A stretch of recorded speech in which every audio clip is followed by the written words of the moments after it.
ዕውቀታችን እንዳይወሰድብን እንዳይሰለብ ገንዘባችን ጤንነታችን እድላችን እንዳይወሰድ ባለበት እንዲቀመጥ መጸለይ ያለብን አንድ ጸሎት አለ። አንደኛ ከዕውቀት ጋር ከሆነ መልካ ዑራኤል ወይም ድርሳነ ዑራኤል መጸለይ ነው። የዕውቀት መልአክ ስለሆነ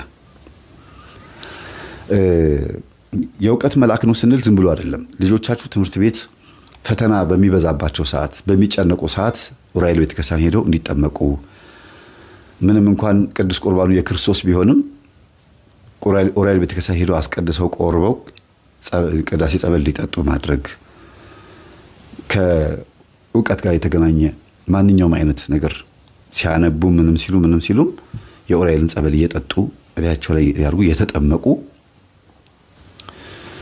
በመልካም መልኩ መኖር ዕውቀትን ያሳድጋልም ያጸናልም አይወሰድብንም አይሰለብብንም የመርሳት ችግርን ሁሉ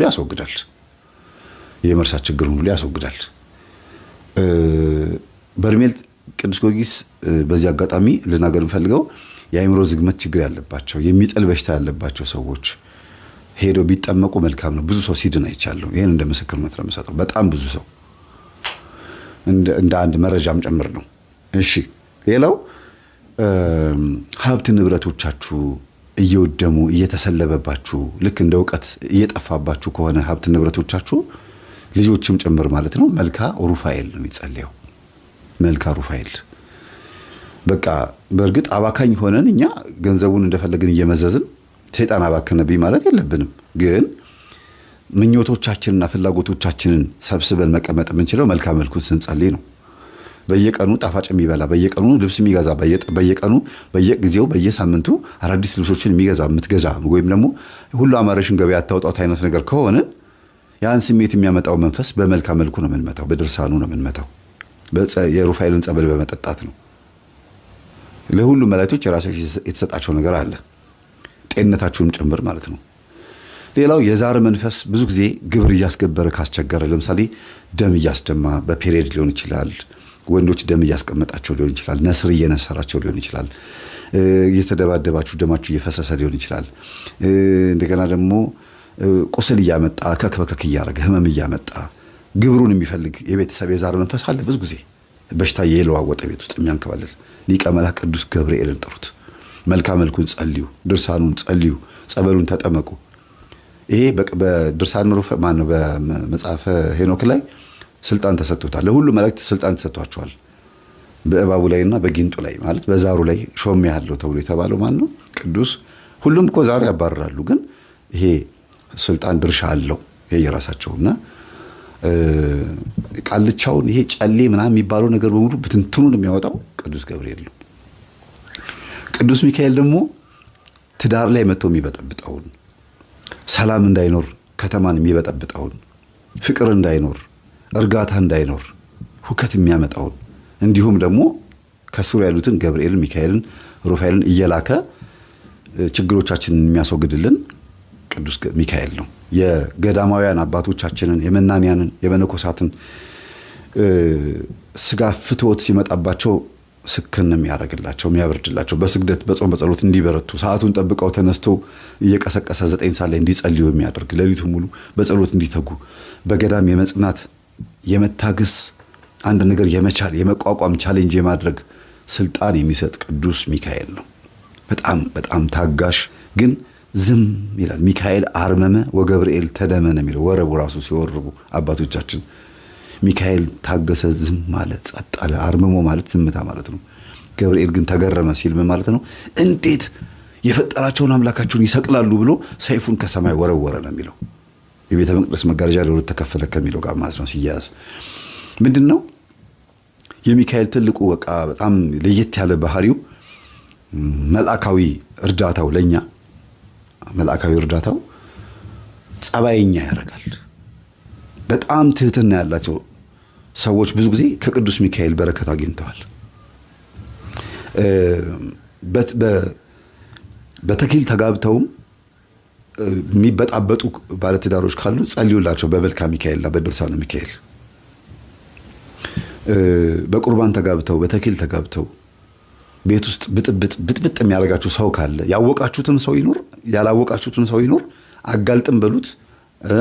ከዚህ ቤት ማጥፋ ሚስጥሩን ግለጥልን ካላችሁት ያወጣል። ሰላም ነው የሚፈልገው ቅዱስ ሚካኤል ባለበት ቦታ ላይ እርግጥ ፍሎ ይሄ ደስ የሚል እንዴት ነው አንዳንድ ወንዝ ቦታ ላይ የሚሄዱ ሰዎች እኮ ውሃው ሲወርድ ሲያዩት ደስ ይላቸዋል አይደለም? በጣም እየተገላበጠ የሚመጣ ውሃ እኮ እንዴ ብላችሁ ነው የሚሸሹት። እና ረጋ ያለ ነገር ነው እና ጥልቀት ያለው ውሃ ከላይ ረጋ ያለ ነው። ፍሬ ያዘ የስንዴ ዘለላ ይላሉ አባቶች፣ አንገቱን ይደፋል። ትትና ያለው ሰው ዕውቀት ያለው ሰው ዕውቀቱ መንፈሳዊ የሆነ ምግባሩ ከዕውቀቱ ጋር ከመንፈሳዊት ጋር ያስተሳሰረ ሰው ትትና ያለው ለማለት ፈልገው ነው። እና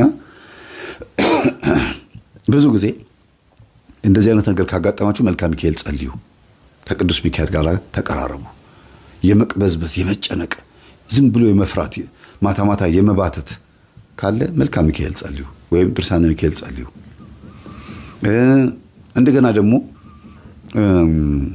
ቅዥ ያለ ንግግር ቶሎ ቶሎ የመለፍለፍ ከተናገራችሁ በኋላ ዋጋ የሚያስከፍል ቃላት ከተናገራችሁ በኋላ ዋጋ ከፍላችሁ በቃ ብዙ እንትን ውስጥ ከገባችሁ መልክአ ሚካኤል ጸልዩ። ሰከን ብዙ ማዳመጥን ትንሽ መናገርን ያስተምራል ይባላል ቅዱስ ሚካኤል። ስትናገሩ ድምጸታችሁ ራሱ የተስተካከለ ይሆናል። የተገራ ንግግር ይሆናል። ሰው የሚያስደነግጥ ሳይሆን ሰውን የሚስብ ይሆናል። እርጋታ ያለው ንግግር ብዙ ጊዜ ሰዎችን ይማርካል ይባላል። እነዚህ የመሳሰሉ አካባቢዎች ያሉትን ነገሮች ቅዱስ ሚካኤል ሰዎችን ይመግባል፣ ያገለግላልና ከበረከቱ ከርዳታው ከዚህ እርዳታው በረከት እናገኝ ዘንድ መልክአ ሚካኤልን ጸልይ። ሌላው ደግሞ በህይወታችን ውስጥ አንዴ ለቅሶ፣ አንዴ ደስታ፣ አንዴ ሐዘን፣ አንዴ በቃ ድብልቅልቅ ያለ ነገር የምትኖሩ ከሆነ ጨራው አልጨበጥ ያላችሁ ላይፍ የተዘበራረቀ ጨለማና ብርሃን ከተፈራረቀባችሁ መልክአ ራጉኤልን ጸልዩ። መልክአ ራጉኤል በህይወታችን ውስጥ ጨለማና ብርሃን የሆነው ላይፋችንን ክፉ ነገር ሲመጣ ለበጎ እንዲሆን አርጎ እንድንቀበለው አርጎ ማይቀርልን ከሆነ ክፉ ነገር ከእግዚአብሔር የመጣ ከሆነ ነው። ታዲያ ከሰይጣን የመጣ ከሆነ ያስወግድላችሁና ያጽናናችኋል። ከእግዚአብሔር የመጣ ቅጣት ከእግዚአብሔር የመጣ ከሆነ እንድትበረቱ ካልደፈረሰ አይጠራም የሚያስብል ነገር ከመጣባችሁ ድፍርሱ ሰዓት ላይ እንዲጠራ እስኪጠራ ድረስ እንድትጽናኑ ያደርጋችኋል ማለት ነው። እና እንደየባህሪያቸው ነው የሚሄዱት። ሌላው መልክአ ሩፋኤል ነው። ማን ነው? መልክአ ፋኑኤል ነው። ቅዱስ ፋኑኤል ምን ያደርጋል መሰላችሁ? እጅግ በጣም የሚገርማችሁ በረሃብ በርዛት ሰዎች እንዳይሞቱ ያግዛል እና ገንዘባችሁን ለተራቡ ሰዎች እንድትሰጡ የመገፋፋት፣ ለታረዙ ሰዎች እንድታለብሱ፣ የታሰሩት እንድትጠይቁ፣ ምስኪኖችን እንድትረዱ፣ ድሃዎችን እንድትረዱ ብቻ አይደለም ድሃ እንድታስጠጉ፣ ኑሯችሁ ሐሳባችሁ ሁሉ ከነሱ ጋር እንዲሆን የማድረግ ኃይል አለው እና ብዙ ጊዜ ቅምጥል ህይወት ካላችሁ ጥሩ አይደለም። ይሄ ካልጋ ላለመውረድ፣ ከሚሞቀው አንሶላችሁ ውስጥ ላለመውጣት፣ ዝናብ ሲመጣ በሚያምር አንሶላ ውስጥ ተጠቅላችሁ ድሃን ማታስቡ ከሆነ፣ ዝናብ ዶፍ ሲያወርድ፣ ንፋሱ ሲመጣ፣ ጨለማ ሲመጣ፣ በዚህ ሰዓት ጎዳና ልጆች እንዴት ሆኖ ይሆን? ጎርፉ መጣባቸው ተወስዶ ይሆን? እንዴት ምን ለብሰዋል? ይሄ ሁሉ እየወረዳው ምን ውስጥ ናቸው? እኛስ ተኝተናል። ዝናብ ሲመጣ ደስ ይላል፣ እንቅልፍ ደስ ይላል። በዛ ሰዓት ግን እነዛ ልጆች የት ነው ያሉት? ምን እያደረጉ ነው? እንቅልፍስ ወስዷቸዋል ብሎ ማሰብ የማይችል ጭንቅላት ካላችሁ እንግዲህ መልክአ ፋኑኤልን መጸለይ ነው። መልክአ ፋኑኤል ስትጸልዩ ለተራበ ታበላላችሁ። ገንዘባችሁን በዚህ መልኩ ትንሽ እንዲባረክ ታረጉታላችሁ። እመቤታችንን በቤተ መቅደስ አምጥቶ መና ሲመግባት የነበረ እስራኤልንም መና እንዲመግባቸው ቅዱስ ሚካኤል ሲልከው የነበረው ፋኑኤልን ነው፣ ቅዱስ ፋኑኤልን ነው።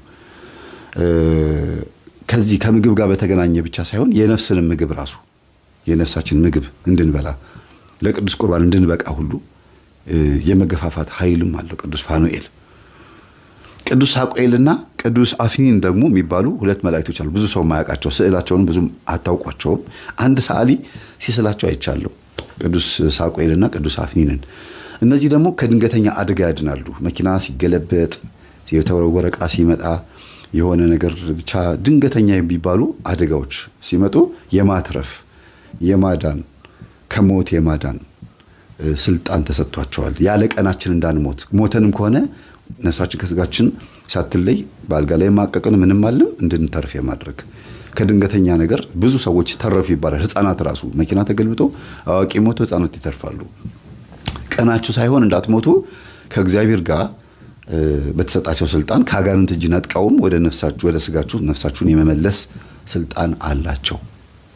እና ከድንገተኛ አደጋ አድነኝ ብላችሁ ስትጸልዩ የሚደርሱት እነዚህ ናቸው። እናንተ የምትጸልዩት ወደ እግዚአብሔር ነው። መላእክቶች ግን እንደየስራቸው እየመጡ ያገለግላሉ ማለት ነው።